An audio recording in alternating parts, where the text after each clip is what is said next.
Retrograde Amnesia is a member of the Greenlit Podcast Network, a coalition of creator-owned podcasts focused on video gaming, entertainment, and pop culture. Go to greenlitpodcast.com to find out about all the great shows on the network.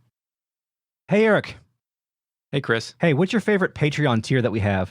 6. I don't think we have one called 6. Do you know what we have on our Patreon page? I don't. You don't? You have no idea. Have you ever logged in before? Yeah, but you need to have a subscription to our Patreon to look at that, and I don't have one of those. So you don't support me in this effort? I can't support myself. Well, sure you can. No, I can't, Chris. Look at me. Do you want to hear some hot sounds that I've recorded? Okay, great. Let's play them. Let's play them tonight. Should you have said the URL at any point there? Patreon.com/retroam.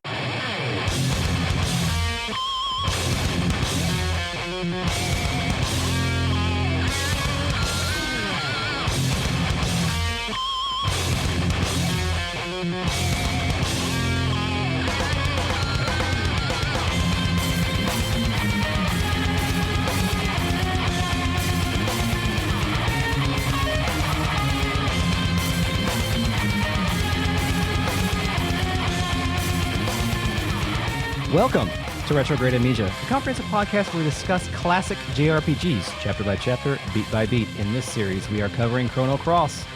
And on this episode, we are bound by fate to ingest copious amounts of lore.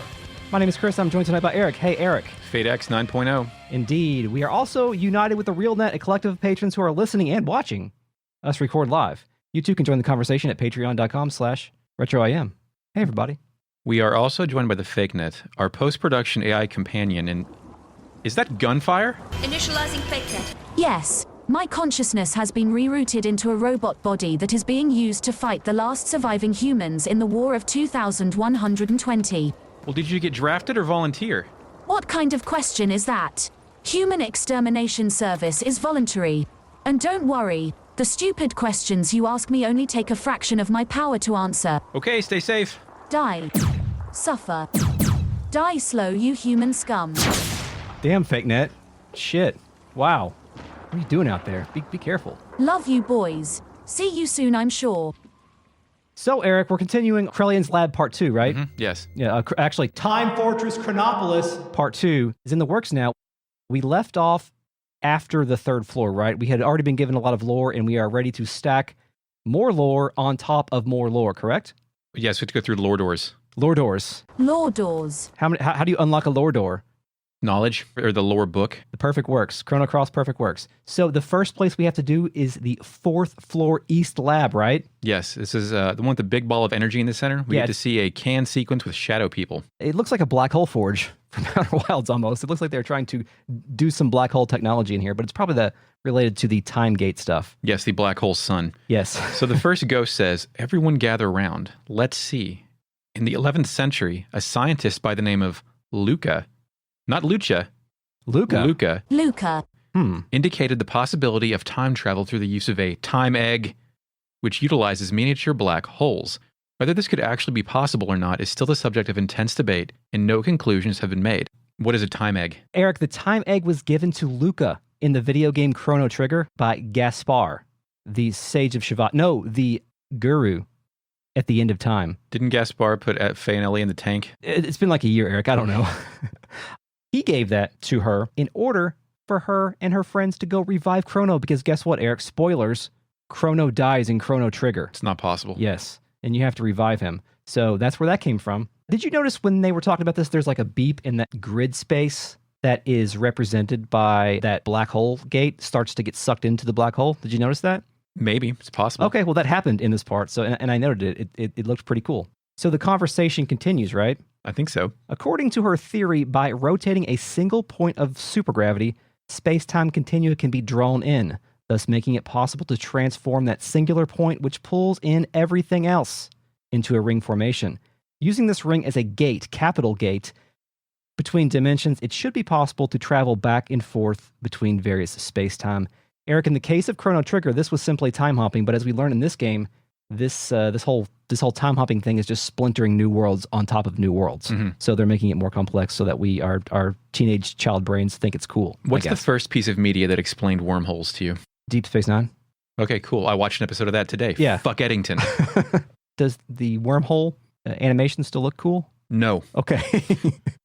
Well, mine was Event Horizon. Thank you for asking. Oh, yeah. What about you? Okay, great. Thanks for sharing, Eric. So then these ghost men, ghost echoes, begin another discussion.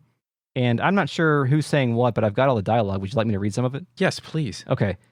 The conversation goes as such. I've heard that the time egg already existed during the legendary ancient dynasty. Probably talking about the kingdom of Zeal there, maybe? Is it possible they're not?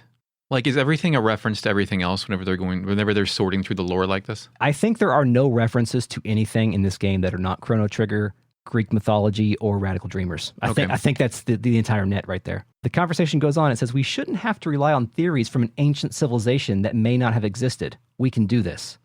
Is that skepticism of you can't trust? Is he not trusting the past because only he, as the modern scientist, has the knowledge, or does he just not believe this shit? I think he can't believe this shit, but aren't we in a room where they're unlocking the ability of time gates? Like, sure. Shouldn't they be able to go check on that? Maybe. Okay. You don't want to be the first one in. Perhaps it's not been like properly tested Yeah, yet. that's true. This might be early on. We do know that they're ramping up on a project right here. But it's been said that time was altered using the time egg. That was in relation to reviving Chrono and Chrono Trigger, I believe. Do you think with Chrono Cross's better, more improved localization, they regretted having to say the words time egg? Kept the term time egg in the Chrono Trigger retranslations. I know, so maybe. like they're stuck with it, but time egg is a pretty dumb Deus Ex Machina device. It's literally being called time egg and not like Chrono Conbobulator. Next guy says that's just a legend. There isn't even any evidence to prove that this ancient dynasty ever existed. The experiment should be starting soon. After we discovered an unusual gravitational field in this barren sea of El Nido, we built several artificial islands and established Chronopolis. So they built Chronopolis here in the distant future, I guess, in 2400 AD, right? So when they say several artificial islands, are they talking about all those platforms of fate that we visited, or do they mean the entire El Nido archipelago? We saw in the last episode of this podcast, we saw where you could click a button and see El Nido before and after. Right, I know. Just for clarification, yes. like what they're talking about. I think they're talking about that, and I think they're specifically talking about the Dragon Isles. Okay. And probably the main continent as well. This was all done to facilitate our top secret research, but now our research is about to come to its end. Once the final adjustments are made, the experiment will commence. It's just a matter of time. So everyone should keep up their work and hold on to their butts. Hold on to your butts. Can you imagine if you and I were trying to make a log of explaining what we were working on, but had to explain the entire premise in one paragraph too? What do you say when somebody says, what's your podcast about? Shit, man, I don't know. You don't have an answer for that? No, that's literally what I say. Oh, yeah, okay. Yeah, I was like, you probably never heard of anything. Like video games doesn't do it. Xenogears is a language, that's a word, that's a fake word. No one understands what that means. Yes. Why don't you say we discuss classic Japanese RPGs chapter by chapter, beat by beat? I'll lose them at Japanese RPG. Have you heard of a book club? Kind of like that for old video games. That's what I say. That's pretty good. Yeah. I'm going to go with that. Yeah, okay. I'm glad we sorted that out finally, like a year and a half after we started talk about podcast. Star Fox. Leave me alone. Damn it. I think we are going to talk about Star Fox at some point. I hope so. So then there's a couple more paragraphs here. It says the chief hasn't returned yet. He hasn't. Then we'll have to hold off until he gets back. To think that time is not absolute, but elastic, relative, and subjective, that there can be individual differences caused by changes in time. Perhaps the same people and life forms can exist in several different space-times. Thanks, we already know that. An independent time that flows with a will of its own. Ha! What nonsense. We already know that. We've already established that Chrono Cross doesn't necessarily trust its audience to pick up even the most present themes. Yeah. Which I think is still preferable toward bearing them in lore books and through subtext and poor translations. It sucks to have a bunch of lore dumped on you all at one time, and also this happens like several more times throughout the rest of this video game. But I think this is all just a bunch of gibberish if you don't have context. Yeah, I can't imagine sorting through this if you haven't played Chrono Trigger. Yeah. So then you can chat with these people some more. One ghost says, we're conducting a simulation of phase metastasis. Is it metastasis or metastasis? I read it as metastasis. Metastasis. Sure. Great. FakeNet, how do you say that word? Initializing FakeNet. It's pronounced metastasis. Thanks, FakeNet. That's why I'm here. Or there. Whatever. The next ghost says, the lost ancient magical civilization of Zeal. If it really did exist, someone may have even traveled through time to this period. You believe that, Chris? I can't believe that shit. Again, this is a huge missed opportunity for this video game because in Radical Dreamers, they addressed this. And I wish they would have addressed it in the same way they addressed it in Radical Dreamers. That would have added an additional interesting layer on this game where if you could actually go there. Even if they went there, though, Chris, they couldn't find it because the next ghost says this research center was established under the utmost secrecy by the central regime. Ooh, the central regime. I don't think we ever get any more information about the politics except for that, maybe. The central regime, yeah. Yeah, they're Soviets. We may appear to be a military research center, but we're actually conducting research on, quote, time. I mean, every research center is for military purposes. That's just understood, right? Every development in the entire history of mankind is to support some sort of military goal. No matter what you're working on, DOD's over your shoulder like, what are you doing? What is that? Can I kill somebody? Give me like 25 million. We might need that. Can I hook a joystick to it? Okay, you got it. Does that dog have a chainsaw? Haven't seen any of those, but there are giant squirrels flying Harrier jets. Okay, good. So there's a ghost in the stairs of this hallway that says the chief went out for a walk. He's probably by the docks somewhere, gazing out to sea. And Chris, we live in a landlocked area, state here. I enjoy gazing out into the infinite horizon of the sea. So I understand the chief's position here, even if he's just in an indoor dock. Yeah, and we do know this place has a dock now. That's our hint that we have to go there to do that because these guys are waiting for the chief. If you try to go to the West Lab at this point, those ghosts are guarding it. So yeah, go see him first. They say only personnel registered as arbiter may enter. Interesting. Okay. So then are you ready to go down to the docks? Let's dock it. Okay, the chief is at the docks having a smoke, it appears. Yeah, it's an underground indoor concrete dock. There's a record of fate here, which would have been very helpful earlier. Yes. It's also a storage area with a bunch of steel platforms and a ghost staring off into that distance, Chris. It's the chief. Yep. What's he got to say? He's got to say, the Time Research Lab, which served as a foundation of this research center, appeared out of nowhere in the year 2300 AD and was headed up by the scientific genius Balthazar. So, Chris, what they were just speculating on, what did we find hidden away in the secret basement of Balthazar's tower? We found a time machine there, Eric. That's right. It was the Epoch. Now, did you realize this is the first mention of Balthazar in the entire video game? He didn't say his name? No, he never. He's just been Time Prophet? Yeah, I was curious about that, and I checked, and this was the first mention that I could find in the script. But we have, I think, for a long time been assuming that the prophet was Balthazar just because he was the only unaccounted for guru of zeal. The chief continues, however, at the peak of his career, he simply vanished. We've continued his work and have come this far. Our work is almost complete. Well, it's about time I headed back. The experiment's about to begin. Then he walks off to that blocked-off room on 4F. Yes. So this is what he's referring to. Balthazar was the guru of reason in the kingdom of Zeal. He was responsible for both the Blackbird, which was an airship, and the construction of the Ocean Palace, which was a cool-ass dungeon with cool-ass music. However, during the incident with the Mammon Machine, the gurus, Shala, the princess of Zeal, Janus, the prince who would eventually become Magus, were lost in gates created by the summoning of Lavos. Balthazar wound up in the future time period, 2300 AD, Eric. After Lavos had destroyed most of human life in that timeline. Here, he built the Epoch, and he installed his memories into a new /beach bum, which I guess is the one thing that's hanging out. Yeah, that's in the basement. It has the power to change names. Yes, indeed. But in the new in Chrono Trigger had the power to assist Chrono and pals because he had installed his brain in there or whatever. So this Balthazar that we've been dealing with in this game must be from the future that was not destroyed by Lavos, thus the creation of Chronopolis. You have to pick a local animal to put your brain in. What do you pick? A local animal? Yeah. Oh, a turkey vulture. That's a good pick. I was going to say raccoon. Yeah, raccoons are pretty good. Yeah. Or maybe a mole. Moles have shitty lives, dude. They can't see shit. Yeah, they also get eaten by cats, too. We can go up to 4F now. 4F West Lab. We arrive in the part of Krellian's lab where they make the save points. There's computer screens with images of Viper Manor. Yeah, it's a security room. There are ghosts on the stations monitoring everything. Records of fate line the walls with one opened up or unfolded in the center of the room. A combot guarding a chest is on the side of the room. I fought 3 of them and they killed me. Did they? I came back and fought 1 and it was much easier. 3 combats are tough, man. Yeah, I never encountered 3 at a time. Very high defense. Interesting. Cool. So I started with the console on the left side of the screen. But yeah, can we go back up? This is the room where there's just save points everywhere. And this is the second consecutive main retro Great game we've played where there's a room full of save points. Yeah, it's upsetting. As a mechanical device. Yeah, I think Please stop doing this. Yes. I think we talked about that ad nauseum in the last episode because that's when we learned that they were using these things to reprogram the memories and the wishes and the aspirations of the people of El Nido in order to serve a larger purpose. So yes, let's talk about the lore that we learned here, Eric. Console left side of the screen. May I read it? Yes. It all began with a notebook my mother handed me. She told me she found it while cleaning out the closet.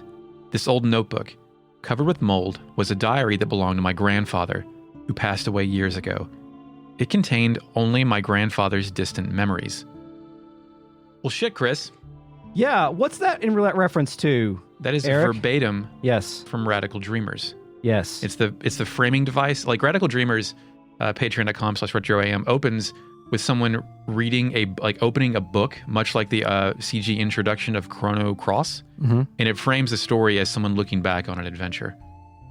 But then it continues. Fargo, in my case, asks if this plays back the archives, and Stina knows that this is someone's memories. Yes. Skelly, in my case, knew all this shit. Of course. So it continues. I wonder if you still remember how we first met and our many adventures. It seemed like a dream. We ran like the wind during those warm summer days long ago. You were a piece of a star that fell from the sky. I can still relive those memories of those days long past, just by closing my eyes like such, and whispering your name into the desolate night. Kid. Kid. And then there's like an authorship dash that says Kid. Radical Dreamers, French fake net. Création de faux filets. Le trésor interdit. Le trésor interdit, yes. Oui, that is correct. So, yeah, this is punching me in the face here because I don't remember this at all, obviously, because I had not experienced Radical Dreamers the first time I played Chrono Cross way back when. Me neither. I just thought this was random shit. Yes. We commented on how they used the same sort of accent for Kid in that as they did in this game. But I think a lot of this is just verbatim. It is verbatim. So they probably took this and then kind of ran with it. It was like the key, basically. Yes. So Stina asks what a radical dreamer means. Then Fargo notes what we're about to read is communication with a comrade. And the final passage says, "Are you ready, kid? I know you're anxious, but stay on your toes, yeah? Likewise, mate. You mess up, and I'm leaving you behind. Got that, Surge? Come on, Majel. Let's go. That bastard Lynx is going to get what he deserves. Say your prayers. Not that it'll do you any good," and then maniacal laughter. Yes. Chris, they said fucking Majel. Who's Majel? Yes. Magel's Magus, Eric. I know. Yes. He's one of the 3 characters in Radical Dreamers. Yes. Now, we had also speculated or wondered why they translated it that way as Majel, because it I believe if you look at the actual Japanese, it's closer to Gil or Guile. Yes. But now we know where they got it from. So problem solved. Thank you. So, and then I had some comment. Just the Demi-Force Loke was working backwards, but it's cool to have played Radical Dreamers first, and then it's almost like they put an Easter egg, they time travel an Easter egg into this game. It was nice to experience lore that made me reminisce or harken back to something that I had played. Like, I got the same feeling reading this as I did when I first played Chrono Cross, when I was, absorbing all the Chrono Trigger lore. I got that again. It was neat to experience that once again here in 2021. It's purity. Fargo notes this is from an archive from a different time than our own, and Stina says it's different from the 2 worlds we already know. Other worlds and times also exist. Yes. Did you bring Kid here? We can't because we're not in that part of the game. No, we can't. I do have her dialogue, though. Yeah, let me hear it. So can you actually bring her here at any point? On New Game Plus, yeah. I believe you can collect characters at a certain point. Okay, because I was wondering if that was just something that was in the script Left they never in the code. used. Yeah, but I do have her dialogue. Kid does have dialogue here, even though it's impossible to have her on the first try. She says, "Radical Dreamers," and that's me name on here too. What the bloody hell is going on? And then the second line that she says a little bit later on, she says, "And there's a passage with me and me old mates."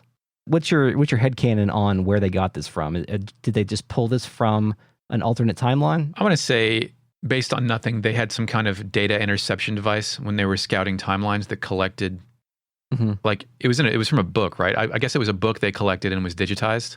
Yeah. Maybe, I don't know. Yeah. Internet. Yeah. I mean, this also technically makes Radical Dreamers a canonical Chrono thing. Totally. It's an alternate timeline. Well, once you splinter timelines, anything can be canonical, right? Yeah, that's true. A ghost says the main computer of Chronopolis is called Fate. And then in the center, unfolded, if you look at those unfolded records of Fate, it says the record of Fate is exposed with a question mark. Yes. And quote, 2 worlds that are so close, and yet so far in nature exist in different dimensions. Under the surveillance of the main computer of Chronopolis, Fate. It's capital F-A-T-E. Yep. In other words, Fate has always been observing the 2 parallel worlds and guiding them. Fate has been manipulating the world of El Nido in order to avoid any major change to the history it knows. If an event on El Nido influences the main continent, the year 2400 in which Fate exists would change. This paradox could potentially lead to a great disaster. So now we're starting to understand that Fate has an incentive to do what it's doing because Fate needs to ensure that Fate will exist in the future. Right. So Fate is literally Fate.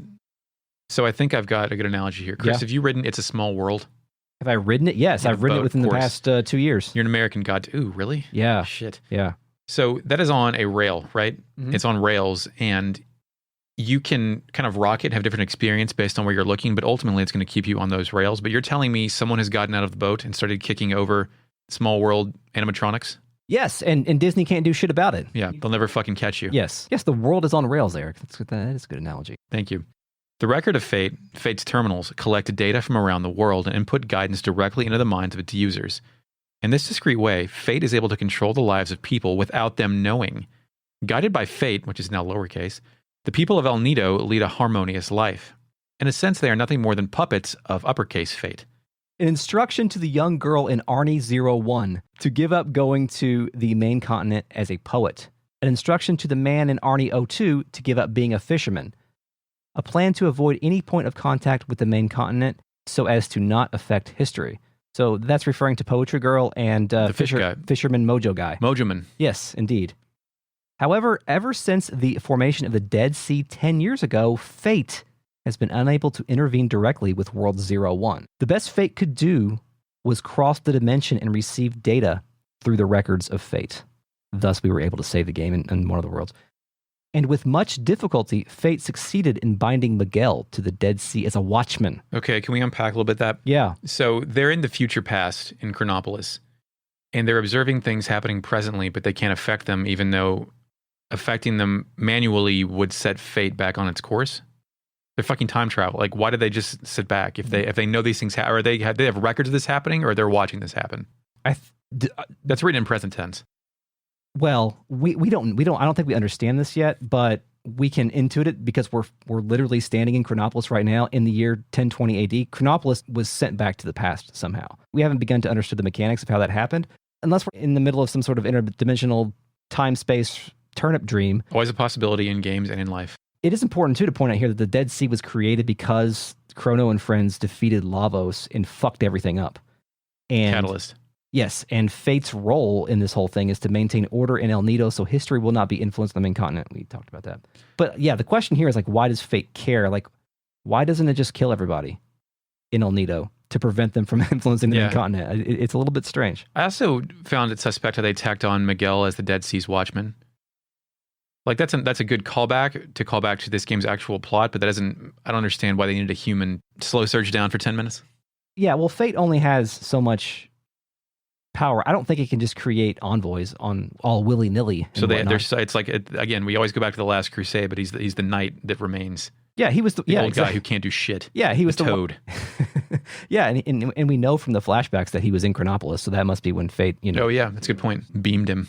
Fate cares about all of this because it needs history to progress all the way to the inception of Chronopolis so that it can exist.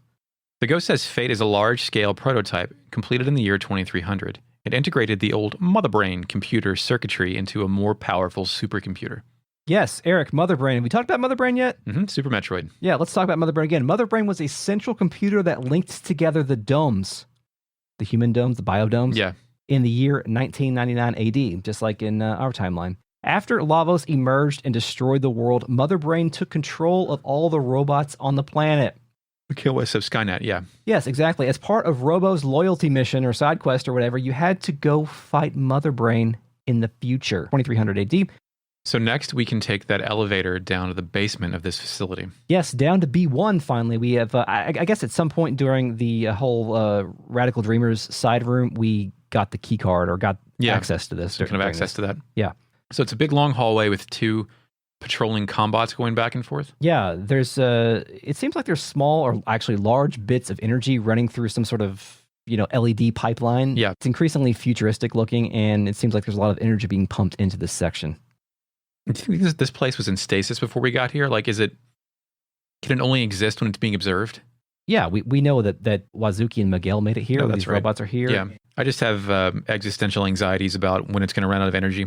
Like, what if all the gasoline that whatever fission powers this ran out before we got here?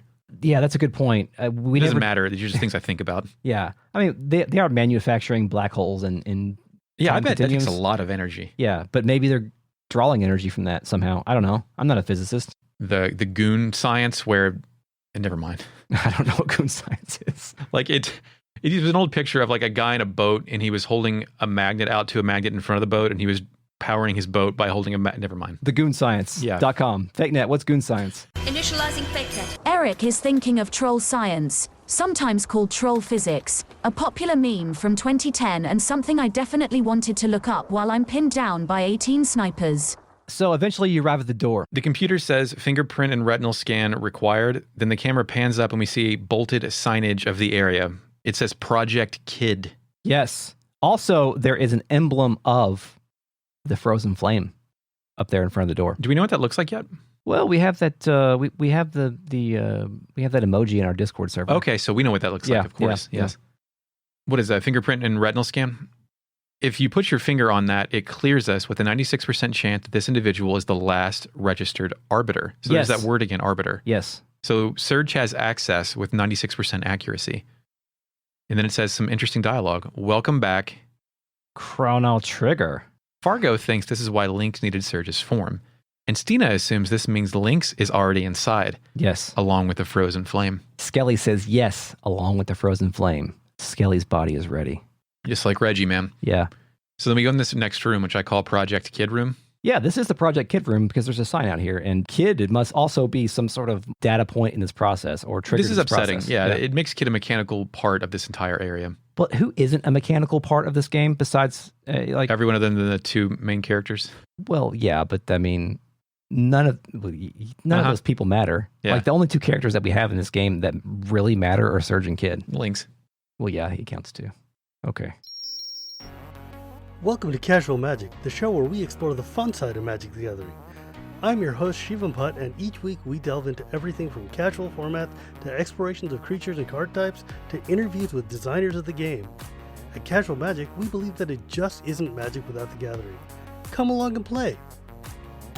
The Hardcore Gaming 101 podcast is on a mission to rank the top games of all time. I like the idea that when Bruce Wayne gets angry, he switches to the Batman voice. Why do you have such a problem making Boomerang shaped like a bat? You mean like Batman? Not like Batman, just make it for me! Bruce Wayne, I'm can't even with this guy. It's a Herculean task, and I'd be lying if I said it hasn't taken a toll on our cognitive faculties. Most people would be happy to have a job during a global pandemic. Dennis! Hardcore Gaming 101, twice a week, every week. Find us at greenlitpodcast.com. We walk in this room, there's a giant yellow plasma science ball. Yeah. It's emitting an energy noise frequency. Like 10 laser guns are aimed at firing energy at the core of this object. Yeah, Skelly can't believe this shit. Fargo wonders if this is the frozen flame. Yes. White text then says, exactly. Thanks, White Text. The song Frozen Flame plays. Yes. Where have we heard this song before, Chris? I don't know, Eric. Maybe if you go to patreon.com/retroam and listen to our Radical Dreamers podcast, you'll hear it. Yes, Frozen Flame is another song almost completely borrowed and remastered from Radical Dreamers to Chrono Cross. So, yeah, then the scene changes a little bit, and we're looking at the base of the machine instead of that, like, laser beam sun from before. Yeah, who's at the bottom? Well, on the ground, laid out. Kid's on the floor. We see some white text that says, the hearer of people's prayers, the provider of riches, fame, and power, the bestower of eternal life, the promiser of peace and happiness, that's a lot of superlatives. Yeah, it's like a wish factory. And then Lynx/Dark Surge. He's still in his dumbass Dark Surge body, so I guess all he needed our body for was to copy it. He didn't actually steal it. I guess so. I mean, you could have just taken the fingerprints, man. I mean, that's how he got in here, because he has the Surge body, so yeah. Otherwise he wouldn't be here. Then he says, Lynx, I'm going to call him Lynx because that would be too confusing to say Surge. Right, it's an audio medium. Yeah, plus it's not going to be around much longer. Spoiler. This is the essence of what descended from the heavens in the prehistoric age. Talking about Lavos. Living crimson stone, the frozen flame, which this absolutely confirms that the frozen flame is part of Lavos. Oh, it really is? Descended from the heavens, yes. Okay. Yes. I just thought, space shit. Yeah, Lavos is space shit. I know, but like a lot of cool things. I mean, in every legend, something descends from the heaven, be it a magic rock, a sword, or God. And then Surge approaches Kid and kneels down. Skelly, in my case, wonders if Kid is okay. Lynx says that he put her soul to sleep? Yeah. How do you put somebody's soul to sleep? I hit you in the fucking head with my fist. Does that... Okay. Thanks, Eric. I thought you were going to come up with something a little bit, more abstract. But... I'm doing real blunt tonight, Chris. Okay. I thought you were going to make like There's no deep metaphors. I'm tired. Shang Tsung? Shang Tsung. I don't know. He says he had to remove any potential obstacle to us having this talk. Like this talk between us and Lynx now is destiny. This is a speech that before that he says he thought we may have died on the way here and like what took us so long. And I pictured him reciting this speech over and over as he paces back and forth. Yeah. This is his villainous explosion. Like what he's been waiting to deliver. He's going to reveal his diabolical plan to us here and now, finally. But he's pretty learned at delivering diabolical speeches, because he did a pretty good diabolical speech in Viper's office in Fort Dragonia and a few other times. I know, but like this one is mixed with the lore that we've been seeking. Oh, yeah. A culmination of a quest that we're also personally on for the Frozen Flame, and it precedes a battle that doesn't make any sense. Yes. So yeah, he's got everything he wants as a villain right now is being exposed with a bright white light on every side. You may call that plot exposition. I call it the Frozen Flame. Me too. This is Lynx's money shot. Disgusting. Sorry. Lynx says, you still don't know? He's about to reveal himself. I am the human incarnation of fate, the living interface of the fate computer, or simply put, I too am fate. Skelly can't believe this shit. I can't believe this shit. Can anybody believe this shit? No, when I was playing this game, I'm like, why do they keep capitalizing fate? Like, I hadn't really thought a lot about Destiny in 2002. Yeah. Yeah, that's true. Although that literally was when I was taking my first philosophy course at U of L, so maybe I should have been. I think I caught on to it, and I thought it was like this whole concept of fighting against fate, this metaphor was very big-brained, but it's not. It's very dumb, boy. Well, I don't know if it's dumb, but you are a product of the media and the fiction you've been exposed to at whatever age in your life. And if you've had a light diet of fiction, as I had at that point, then this is revolutionary. Yeah, that's true. Like, I was a big reader as a kid, but not anything with depth like this. Yeah. Link says, or Link/Fate/Dark Surge says, 14 years ago on the night of a terrible storm, the cogs began to turn. That answers the question, Chris. Yes, that's where the cogs of fate began to turn, Eric, on the night of that terrible storm. Literally the cogs of fate. We've been played this whole time. Shit. Sorry. Fucking, it wasn't a metaphor the whole time. It was literally... Someone was literally playing the cogs of fate. Yes, great. Cancel this podcast. That night, Wazuki and Miguel set out to sea carrying a sick young child in their boat. That child was you, Surge. After you had been attacked by that panther demon, your poison wounds were beyond the healing abilities of doctors in Termina or even Goldove, dude. There are no doctors in Termina. The doctor in Goldove sucks. Yeah, that's exactly what I have here too. Dog sucks. Also, hold on. Is Greco no, Greco's not a dog. No, he's an exorcist. That's after you die. So, Panther Demon, first off, we don't fight any Panther Demons. Second, they just mean Panther. What, those tall black cat things? Yeah. But that wasn't what killed him. We've seen what attacked him. It just looks like a regular ass panther. Yeah, that's true. From Carolina. Teddy got jobbed. Go ahead. Did they cut him or something? No, he just didn't have support he needed. Oh, yeah, they suck. So they set sail to Marbule in order to see the sage there, not knowing how bad the storm would become. Little did they know that the witch doctor had a bunch of piss jars and could offer no help. No, that's not what they said. Well, they saw the sage. The sage has miraculous healing. The witch doctor just makes concoctions and potions. That's true. But this all really does explain why Wazuki and Miguel were milling about this whole fucking place with a child. Yeah, well, because when we originally saw the flashback, we're like, why the fuck did they bring Surge? But now we know why. I do wish I know how much of this map was to scale, because did it take a while to sail to Marbule? Like, Korcha swam from Termina to Goldove. His mom did too. Yeah, and she's an older lady. Like, what if the entire El Nido archipelago is the size of, like, Connecticut? Eric Mancha's 38. That's as old as you are, not me. I'm younger than that. You're old as shit, dude. Being skilled sailors, the two men were able to survive the storm, but they were blown off course and came ashore on this island, where they decided to seek shelter. At the time, this research center was offline due to the severity of the storm. There's your answer about the energy situation here, yeah? That's right. Like your cable satellite in 2003, a storm will not get the fuck out. Now, we're gonna find out later in this game what that was, but continue. It only took 10 minutes for the system to power back up, but by then, the flame had found you. Contact with the flame healed your young body, but that was not all. Once the security card system was rebooted, it would only grant access to you, the arbiter. You can't imagine the trouble this caused Fate, the Fate computer system, in achieving its objective.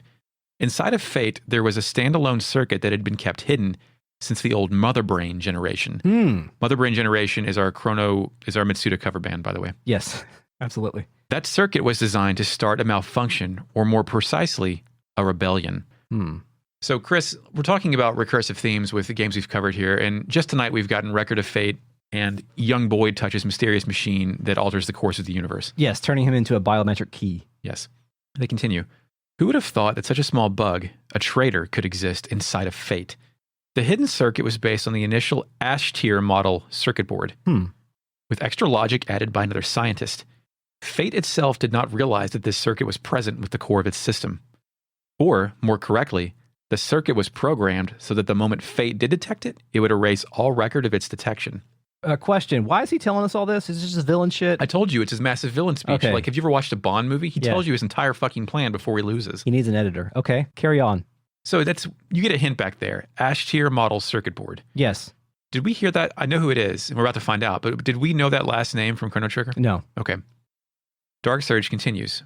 Dr. Luca Ash-tier. That's Luca's last name. Unbelievably intelligent and incredibly enthusiastic. You might even go as far as to call her a mad scientist. Of course, I don't believe it was Luca alone that devised this plan. I'm sure the first curator of this research center, a man named Balthazar, had a hand in it too. Fate. Bring out the traitor. Prometheus. Eric, Jesus, what's going on here? It looks like someone anticipated that this was going to happen and put a back door in for when it was going to happen to topple the system, man. Yeah, it seems like Balthazar, Luca, both of them had a hand in this. Maybe not a hand in like Chronopolis being here in the present time where it is, but a hand in creating this rebellion system to beat Fate's ass whenever it did Fate things. Like, so, what did they expect? If Balthazar built this place up, why did he have this system here to begin with? Was this a necessary evil? And he needed to build this rebellion system in order to stop it? I mean, was Luca hopping time to help him? We don't know that it's the only rebellion system. There could have been a lot of fail-safes in there. Yeah, that's true. But if this were a modern-day story, Balthazar and Luca would definitely be in r/Wall Street bets. Yes. Seeding this for years to come. Yeah, that's true. Prometheus then calls out to Surge. Prometheus, this traitor, this rebellion system, calls out and says, you have finally released me. Welcome back. So, you're the real Surge. I've waited a long time for you. I'm glad that you made it in time. Surge, I beg you, please bring an end to the enmity between Fate and the dragons. Eric, I was not told the dragons had anything to do with this. Yeah, we got their blessing, Chris. I'm not ready to lore up my lore anymore with dragons. But, Eric, speaking of lore, I have some lore to you. About Prometheus? Yes. Would you like to know about Prometheus, Eric? Tell me all about Prometheus and characters from a game we haven't seen yet. Prometheus is the true name of Robo, the robot that you get in your party in Chrono Trigger. Never going to give him up. Robo is originally a robot created to assist humans at the Proto Dome in Chrono Trigger. His real name is Prometheus. His serial number is R-66Y. He's a main character in the video game Chrono Trigger. He's a playable member of your party. Yes. We talked about his primary side quest when we covered the 3 Fates in the last episode. There is no reason, Eric, why he couldn't have been a video game character in here, in lore. He's in the lore, just make him a character. Like, he could reveal himself right here. Just put him in the fucking video game. It's like in Deep Space Nine when they go to different... There's a time travel episode I watched yesterday, and Odo is in it because he's a shapeshifter that lives forever, and it's the same one. Like, he never died. Yeah, there's no reason why they couldn't have put Robo in this game because you don't have to worry about aging or time hopping or anything like that. Yeah, but it goes back to what Kato said in those interviews where they were worried people hadn't, from 5 years ago, had forgotten this game on a different platform or a different system. It's an idea that seems absurd now, but at the time it made financial sense to not link things together. Square did not make direct sequels.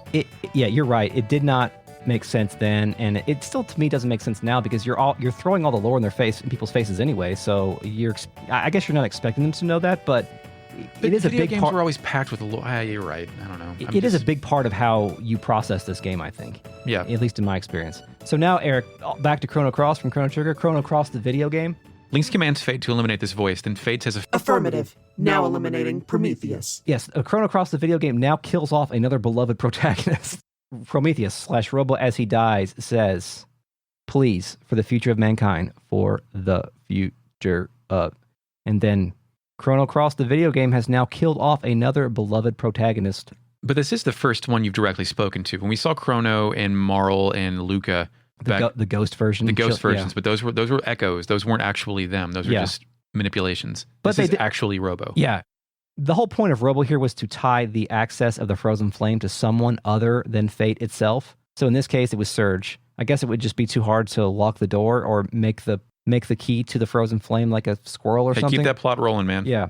This pretty much tells us why Lynx cared about Luca now, because he needed her to force her to deactivate it because he didn't have Surge yet. There's also some vengeance element there too. Yeah, that's true. There is some vengeance element, but like Surge wasn't around yet. and we'll see later about approximately when that happened, but he wouldn't necessarily have known about Surge or the splintering of time at that point. What's the point of this game's continual deconstruction of its predecessor? The idea that the future will always be unmade is kind of sad and melancholy. Mm-hmm. I guess it goes back to Miguel. If you try to do shit about anything, there are forces at play which will then make sure that the shit you did about that shit will turn to shit. Yes. It's not good. So what's the larger worldview here? Can we do anything about it, or are we fucked? I don't know. In this timeline, I think that the narrative and themes are you're fucked. However, the nature of Chrono Trigger and Cross is another story could be told with a different point of view. This is this story's point of view. Absolutely, yeah. I think you're right. Like they made a bet, and then other than the goofy stuff that was included in it, and then I don't know where, I was doing a lot of Chrono research over the past couple of days, and apparently Austin Powers was a big influence on this. Okay. Like the goofiness inherent in a time traveling story. I'm going to need you to cite your sources, Eric.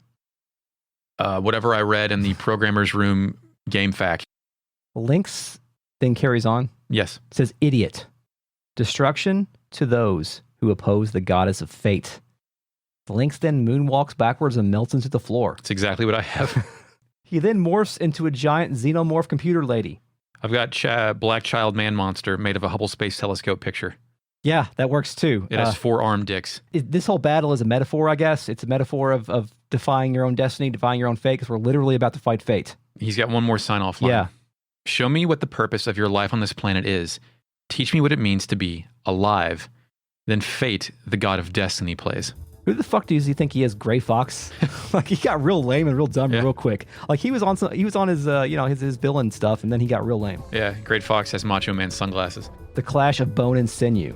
Hurt me more, Snake. Reference every video game. Yes. So this is a brand new song. This song is only played right here in this game, and this song's fucking awesome. Yes, it is. It's a great song. I didn't know the name of the song when it played, and I didn't have a chance to look it up, so I wrote down music with planetary destruction and chimes. This is the only Chrono Cross song we played on our previous season. He said, what'd you call the song again? Fate, the god of destiny. Okay, I have Fate's divine destiny, so yeah, pretty good. We are fighting fate. Yes, we will kill fate. The thing is counting down. Yes, fate has all kinds of nanopods on its back. It's hovering above an ethereal blue crater. Its head looks like an Asari, and it has blue nipples. It does. It does. Its whole strategy is to cast Diminish on us, to have our elemental attacks. To taste of our own medicine. And then do a countdown to a big bombastic attack later in the game. Doesn't Diminish also reflects back to his attacks as well, right? Yes, but it does a lot of physical attacks and things that aren't necessarily... Sure, I'm just saying, usually when you use Diminish, it's a cheat for most of the game to kind of cheese some bosses if you're not a magic user, who is. Yes, exactly. So you know what the first thing you do in this battle? What's that? You steal the holy healing element. Oh, I did not bring a stealer with me, so... That's why I had Fargo. Yeah, well, you poor guy. Yeah, also, I think Mel... Yeah, I think the fake net told us that Mel can also steal, in my case. It does regular black element shit like Gravity Blow and Free Fall, but that has another attack called Dark Energy, where it blows a ball of purple plasma across the whole party and nearly wipes us out. Yeah, that's what it does when its countdown is over with. And I didn't have this thing killed by the time the countdown was over, and I was like, okay, well, I'm going to die, and I'm going to have to start all over, but it didn't kill me. Like, I was fine. Congratulations. Yeah, so it was good. Did you die? Yeah, once. Oh. It was very difficult for me. This is a weird-looking boss. Yeah. Face. Like, Chrono Cross spends a lot of time redoing and reusing backgrounds and sequences and even animations, but this is a wholly unique thing. Yeah, it's almost like this only is used once. Yeah, this is a final boss treatment, pretty much. It's got its own music. It's got its own background. You're never back here again. Only one of the extra endings is back here. Yeah. It's a strange place for the core object of the game that we're trying to come get. And the Frozen Flame is just this big thing in a biodome. I think it's sealed in the middle of that thing. Yeah, but yes. That's the core of it. Yeah. Upon death, it screams as white light shoots out of its body.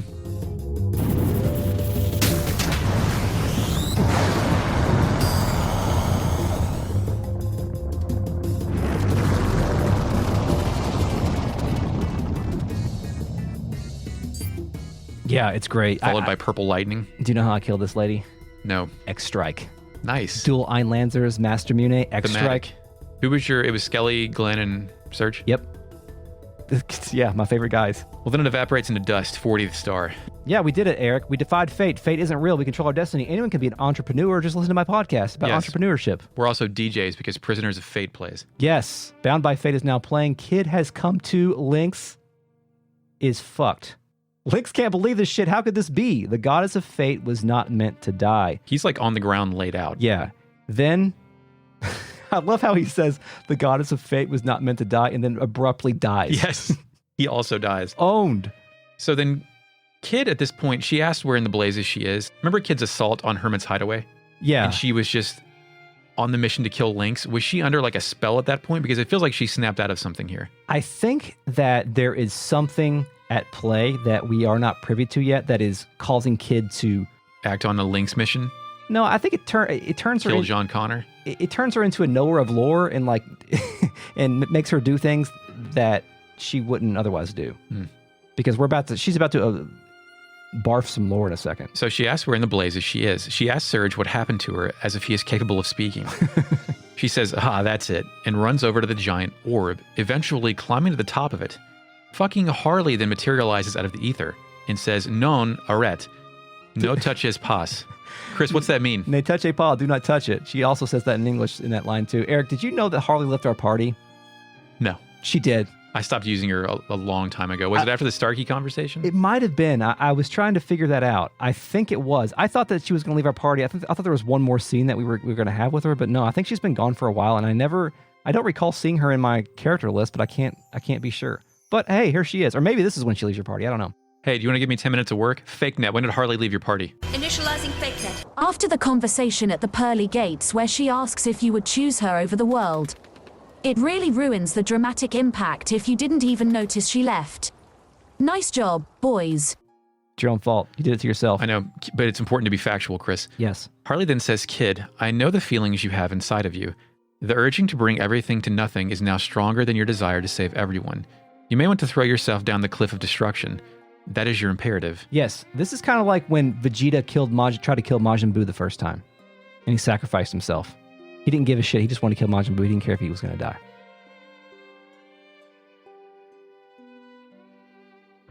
I'm going to leave the silence in. I was going to say, I want the silence to be that long.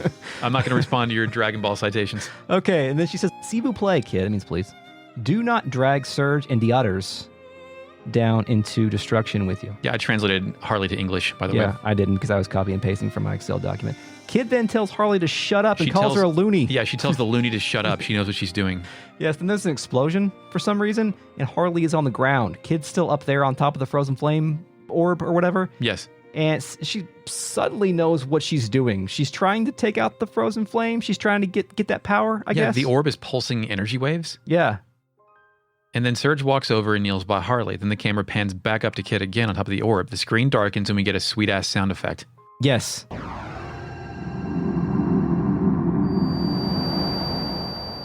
Then Garden of the Gods plays. Sea of Eden plays. So we cut to the Water Dragon Isle.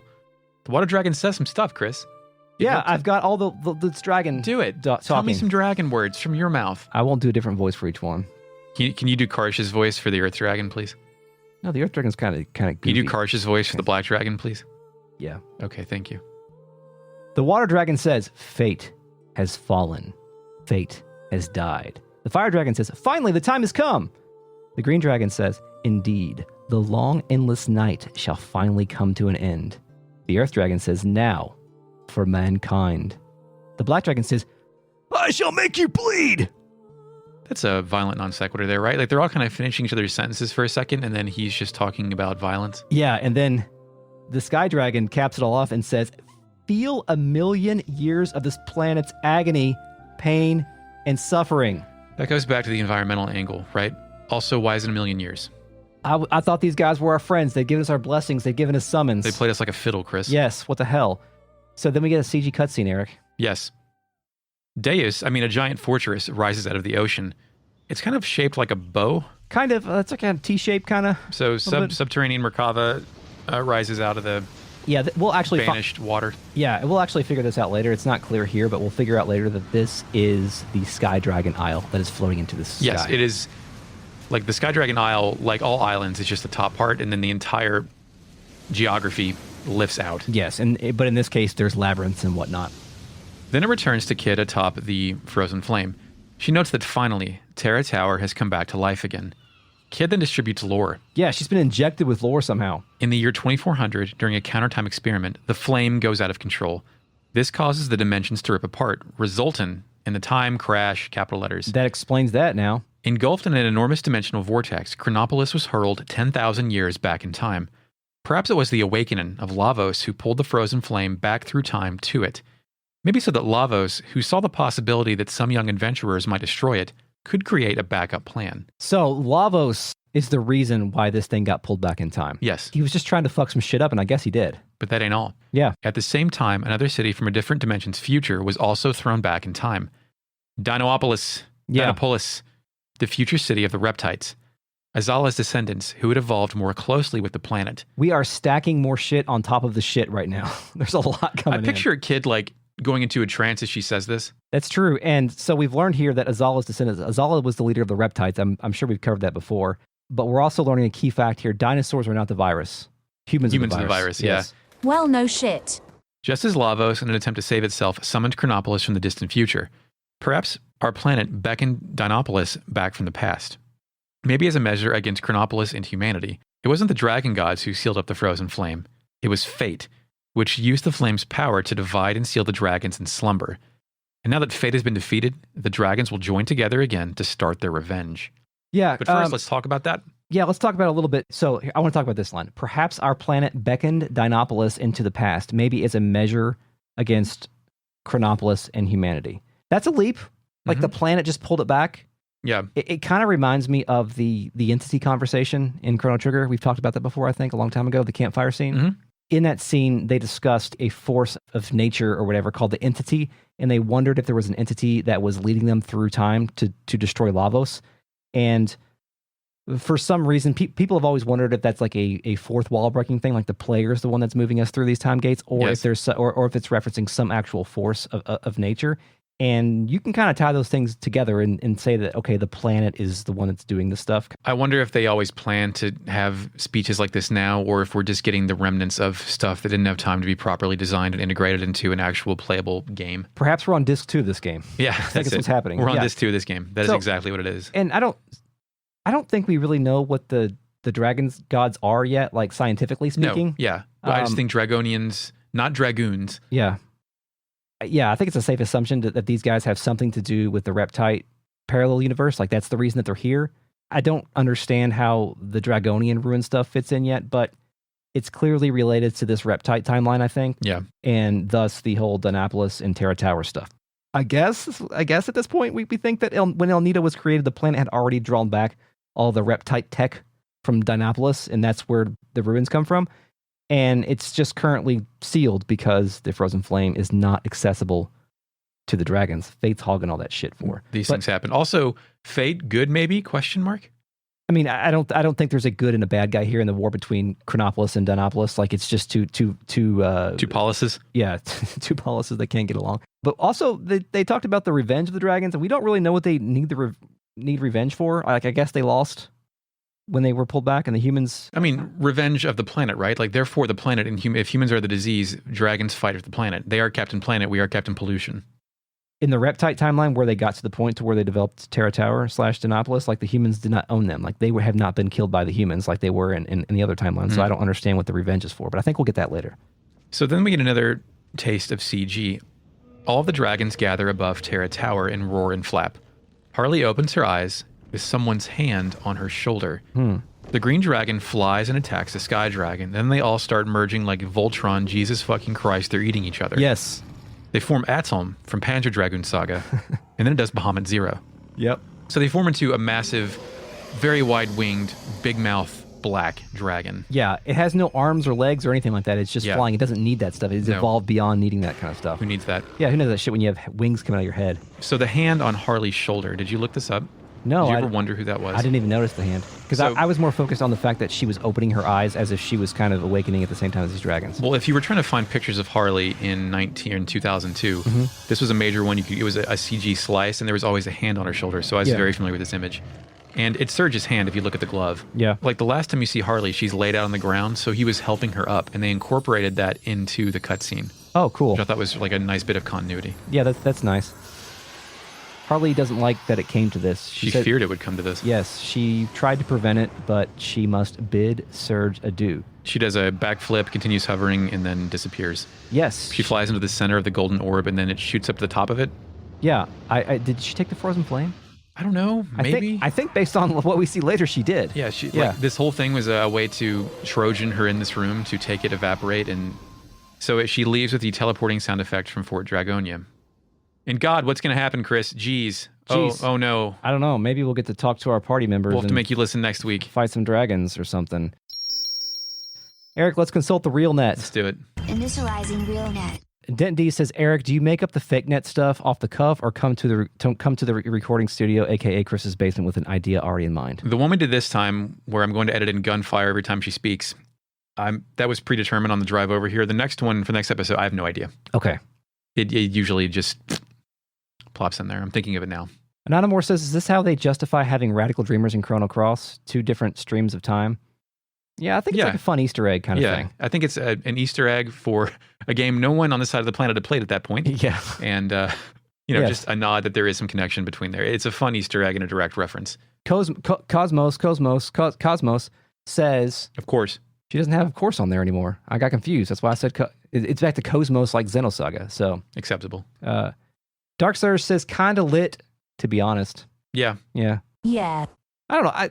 We've made fun of his getup, but I think his getup is okay. It's just his portrait is kind of dumb looking, I think. Yeah, I mean he would have anime posters in his room. Yeah. Okay. Which, by the way, I did. Thanks. Yeah. Who didn't? Right. Everybody in this chat probably did. I had Cosmos. I had a poster of Cosmos in my room. Great. Anonymore says Matcha is fit, I guess. Hell yeah, Matcha's fit. Carfo says Prometheus, a.k.a. Robot, rest in peace. Cosmos says yes. Dragon Ball references. Thank you. SSC Ninja says Chrono Ball Z. I'll take what you give me. I mean, Toriyama did Chrono Trigger's character designs, right? Yeah. And then somebody else did them for this game because they're not. Yeah, it's something Hone. Okay. So Carfo says the first time I played this game as a kid, I didn't understand why the dragons became enemies after they seemingly helped us all game. I had a really hard time unpacking that too when I first It was a pretty played. big heel turn. Yeah. But, I mean, you and I were conditioned by the NWO to expect heel turns at any given moment. That is true, but I still don't think I was able to process it right away. Even this time, it feels kind of quick, but it does make a lot more sense this time around. Just I guess because we're unpacking it a little bit more. I mean, I expected Betrayal to be played all the time when I was 16. So that's true, especially in these kind of games. So SSD just says Sky Dragon Isle is an anagram for Eldridge.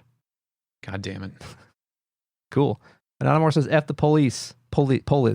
Yes. F the polis. F the polis. F the polis. Alter Impulse says polis for reform or abolition tonight on Twin Timelines.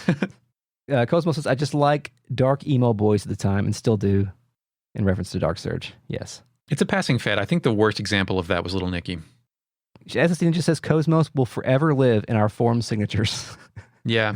Great. Thanks for the comments tonight. RealNet, we'll see you next time. This episode was recorded on January 30th, 2021. Thank you, Mark Shepard, for the intro track. You're welcome, Chris. Find us on Twitter at RetroNinjaPod. And if you like us, please consider supporting us on Patreon at patreon.com/retroam. We haven't plugged that enough this episode. Get early access, bonus episodes, stereo mix, miniseries, and more. Parasite Eve. Fellers, email the show at retrogradamnesiapodcast@gmail.com. Eric, until next time. Yes, we will kill God. And or now, fucking somebody, I don't know. Yeah, we've already killed Faye. We can't say that anymore. And now, you may return to your slumber.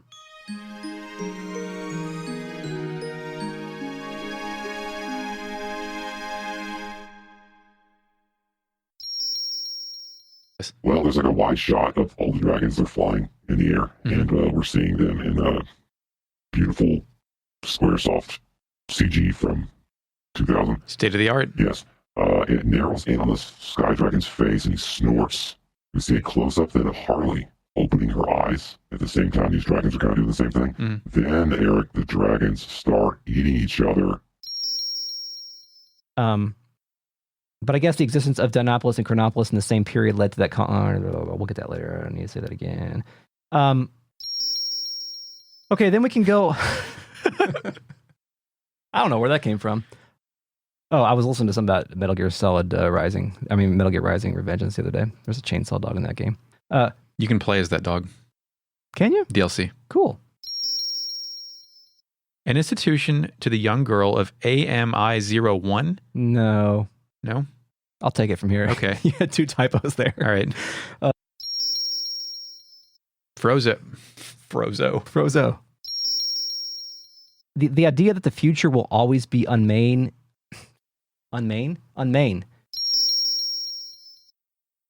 Affirmative. Now eliminating Affirmative. Now eliminating Prometheus. You need to make that black and white like it's some kind of found footage, hidden camera type thing. I could do that. I don't really know how to use a webcam yet because I just got it, but one of these days. Initializing fake net. Oh, I'm fine, by the way. Thanks for checking up on me. I stacked bodies all across the Northern Territory and even reanimated a small turkey. Stop it. Stop doing this. Unless we're in the middle of some sort of interdimensional time-space turnip dream.